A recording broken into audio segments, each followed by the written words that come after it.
अस्सलाम वालेकुम नाज़रीन, मैं राजा आतिफ ज़ुल्फ़िकार आपकी खिदमत में हाजिर। नाज़रीन, पाकिस्तान मुस्लिम लीग नून के क़ैद मियां मोहम्मद नवाज़ शरीफ ने पाकिस्तान वापसी का फ़ैसला कर लिया है।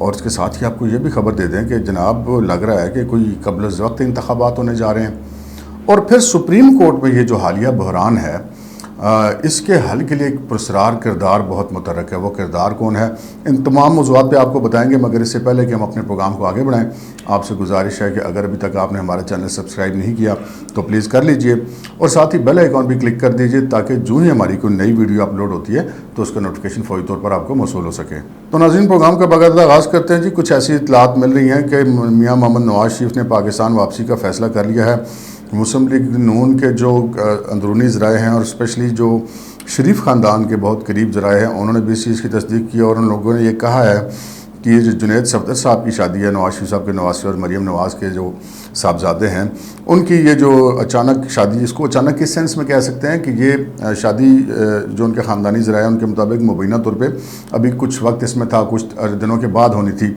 लेकिन ये मियां नवाज़ शरीफ साहब ने इसके बारे में फ़ौरी फ़ैसला लिया और जुनैद सफदर साहब की शादी हो गई, बावजूद इसके कि उनके वालिदैन जो थे वो पाकिस्तान में थे।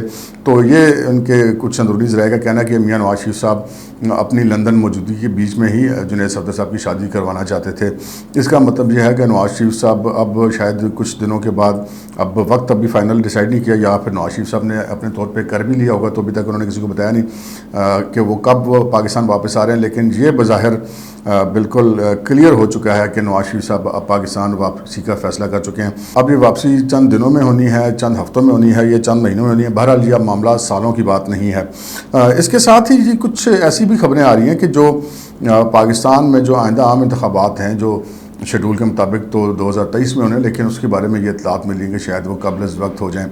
इस सिलसिले में ज़राए का ये कहना है कि वज़ीर-ए-आज़म इमरान खान साहब मुबैना तौर पर ये चाहते हैं कि इलेक्शन कबल वक्त हो जाए, लेकिन जो इस्टेब्लिशमेंट है वो ये चाहती है कि असम्बली अपनी मुद्दत पूरी करें। लेकिन जो खान साहब की इन दोनों एक्टिविटीज़ हैं बतौर वज़ीर-ए-आज़म, वो जिस तरह मुख्तलिफ़ सूबों के दौरों पर जा रहे हैं, मुख्तलिफ़ इलाकों में जा रहे हैं, अपने तहदियों को नवाज रहे हैं, मुशीर मुआवने ख़ुसूसी बना रहे हैं, इसको जो सियासी मुबस्सरीन है वो आइंदा आने वाले इलेक्शन की तैयारी की सूरत हाल बता रहे हैं। ये तैयारी अमूमन इक़्तिदार के आखिरी साल में होती है, लेकिन ये हमने देखा कि अभी 2 साल तो उनके बाकी हैं, लेकिन वज़ीर-ए-आज़म साहब हमें इलेक्शन कैंपेन में जाते हुए नज़र आ रहे हैं। इसके साथ साथ जो बिलावल ज़रदारी हैं वो भी इलेक्शन कैंपेन में जाते हुए नज़र आ रहे हैं। उन्होंने बाकायदा तौर पर ये अपनी पार्टी के अंदर ऐलान भी किया हुआ है कि जी वो आइंदा आम इंतखाबात की तैयारी करें जो कि बहुत करीब हैं। तीसरी तरफ हमें मौलाना फजलुर रहमान साहब भी कुछ ऐसी एक्टिविटी करते हुए दिखाई देते हैं और ये लगता है कि वो अब PDM से मुबैना तौर पे ये सुना है कि वो अपना PDM से रिश्ता जो है वो तोड़ने वाले हैं, और या किसी वक्त भी तोड़ सकते हैं, और वो अपनी सोलो इलेक्शन मुहिम में जाएंगे और उसकी तैयारी करेंगे। यहाँ पर ये सवाल ये पैदा होता है कि ये जो कबल वक्त इंतखाब है, इसमें किसका मफाद है। ये एक ऐसा सवाल है जिसका जवाब मैं आपको पहले जो दूसरी सूरत हाल है वो बताऊंगा, और फिर उन दोनों को, उस सूरत हाल की वजह भी जो सुप्रीम कोर्ट की है और जो नवाज़ शरीफ की वापसी है, इसकी वजह भी दोनों को कनेक्ट करके आपको बताऊंगा कि ये कैसे हो रहा है। सुप्रीम कोर्ट का बुरहान आप लोगों के इल्म में है कि 3 साफ़ियों ने एक अदालत में पेश हो गए, जस्टिस काजी फायद साहब और जस्टिस जमाली की अदालत में, और जाके कहा कि जी हमें पाकिस्तान में तहफ़्फ़ुज़ हासिल नहीं है, हमें जो FIA वगैरह जब जिसका दिल करता है उठा के ले जाते हैं।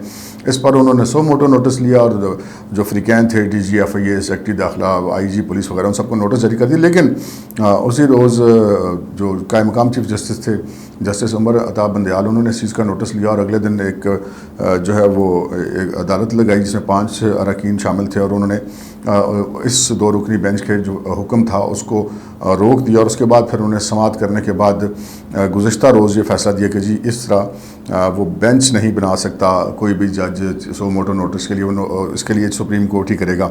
ये बहरहाल इसमें बहुत सारी बारीक बातें होती हैं, हमारा मकसद इस प्रोग्राम में कानूनी बारीकियों में जाना नहीं है। लेकिन इसके बाद एक बहुत बड़ा बहरान नज़र आया, बड़ा विजिबल किस्म का बहरान था कि सुप्रीम कोर्ट के जजेस 2 हिस्सों में तकसीम दिखाई दे रहे थे, जिस पर पाकिस्तान के जो मुख्तलिफ तबकात, बिलखसूस जो कानूनदान तबका है, उसमें खासी जो है वो परेशानी पाई जा रही थी कि ये सुप्रीम कोर्ट के वक़ार के मुनाफी होगा। इस सूरत हाल में एक किरदार मुतहरक हुआ। उस किरदार ने पहले जो है वो कायम मकाम चीफ जस्टिस उमर अता बंदयाल से मुलाकात की। उमर अता बंदयाल से मुलाकात करने के बाद उसी किरदार ने जस्टिस काजी फ़ायज़ ईसा से मुलाकात की और फिर जनाब ये पता चला है कि जस्टिस काजी फ़ायज़ ईसा और जस्टिस उमर अता बंदयाल की भी एक मुलाकात हुई जो तकरीबन मुबैना तौर पर 2 घंटे तवील थी। वो किरदार कौन है जी? वो किरदार हैं पाकिस्तान के अटारनी जनरल खालिद जावेद ख़ान। खालिद जावेद ख़ान मुतहरक हुए, पहले उन्होंने चीफ जस्टिस जो एक्टिंग है उनसे मुलाकात की, उसके बाद काजी फ़ायज़ ईसा से मुलाकात की और अब ये पता चला है कि जस्टिस काजी फ़ायज़ ईसा उन्होंने ये फ़ैसला किया है कि जो उनकी अहलिया बीमार है और उनका थायराइड का एक ऑपरेशन बैरून मुल्क होना है तो वो भी अपनी अहलिया के साथ बैरून मुल्क रवाना हो जाएंगे। अब हम आते हैं दोबारा अपने उस टॉपिक की तरफ जो कब्ल अज़ वक्त इंतखाबात के वाले से। एक तो जनाब खान साहब के जहन में ये बात है कि वो अब कब्ल अज़ वक्त इंतखाबात अगर करवा दी जाएँ तो उनको 2 से 1 सीट मिल जाएगी और वो दोबारा इक़्तिदार में आ जाएंगे। अब ये उनकी गलत फहमी है या उनकी खुश फहमी है या क्या वो दुरुस्त सोच रहे हैं, इस बारे में मैं कोई कमेंट नहीं करता, ये आप ज़्यादा बेहतर बता सकते हैं। लेकिन खान साहब के जहन में ये है कि जी अगर अब कब्ल अज़ वक्त इंतखाबात हो जाएँ तो वो दोबारा आ जाएंगे। दूसरी बात उनके जहन में ये भी है कि इस वक्त तक उनको जैसा कि वो समझते हैं मुबैना तौर पर इस्टेब्लिशमेंट की मुकम्मल उनको ताउन हासिल है और उनको इलेक्शन की सूरत में भी ताउन मिलेगा। और तीसरी बात यह है कि जनाब अगर इलेक्शन अपने वक्त पर होते हैं, कब्ल अज़ वक्त नहीं होते, तो उस वक्त पे फिर justice Qazi Faez Isa chief justice of Pakistan होंगे।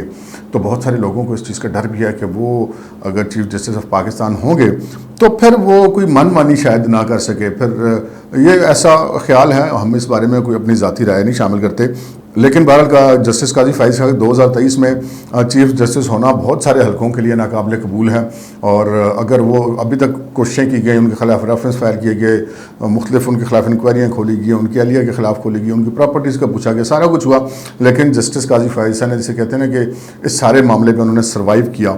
और ये लग रहा है कि अगर कोई बहुत बड़ा कोई ऐसा वाक़या ना हो गया, कोई अल्लाह की तरफ से मंजूरी ना हुई, तो बज़ाहिर ऐसा लग रहा है कि वो 2023 में चीफ जस्टिस होंगे, जो कि उनकी मौजूदगी में नहीं चाहेंगे फिर ना तो वज़ीर-ए-आज़म, ना इस्टेब्लिशमेंट और ना ही कुछ और लोग कि वो चीफ जस्टिस हों और उस दौरान इलेक्शन हो। सो अब जो इलेक्शन होते हुए नज़र आ रहे हैं कब्ल अज़ वक्त 2022 में किसी वक्त भी इलेक्शन हो सकते हैं, ये बज़ाहिर ऐसा दिखाई दे रहा है। वज़ीर-ए-आज़म साहब ने भी उनके करीबी लोगों के मुताबिक उन्होंने ऐसा फैसला कर रखा है, वो इलेक्शन कैंपेन में भी जा चुके हैं।